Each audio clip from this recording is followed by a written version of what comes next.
اوسیه به عنوان کسی که بعد از مهاجرت داره سعی میکنه خودشو پیدا کنه و 2 فرشته مهربون و بدون بال به اسم گربه تو خونش داره، میخواستم بگم که علاوه بر این فرشته ها بگردید توی طبیعت یه دوست درختی هم برای خودتون پیدا کنید، باهاش حرف بزنین، باهاش درد و دل کنین. خیلی جواب میگیرین، خیلی جواب میگیرین تو زندگی.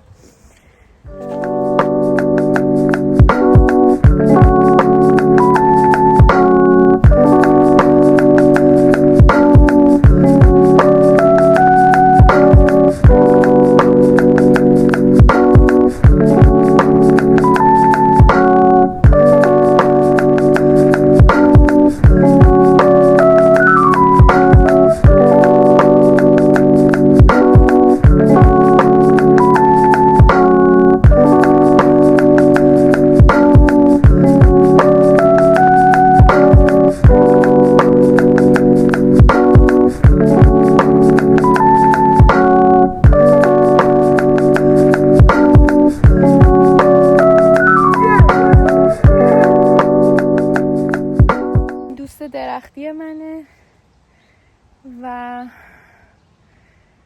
تقریبا فکر میکنم 1 سالی میشه ما با هم دوستیم.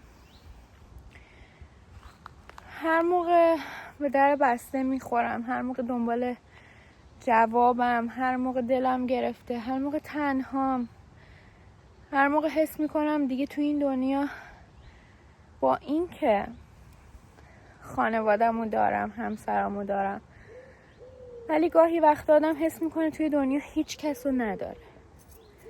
میام پیشش، بغلش میکنم، پیشونیمو بهش میچسبونم، کف دستامو میچسبونم و با حال خیلی خوب میرم خونه.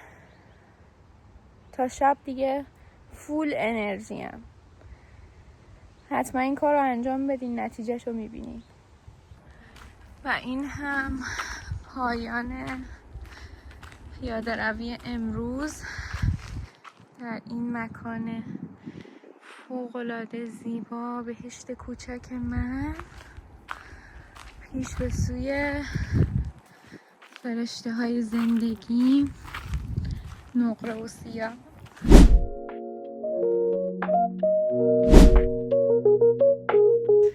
خیلی دوستتون دارم. ممنون میشم سابسکرایب کنین و در کنارمون بمونین. همین.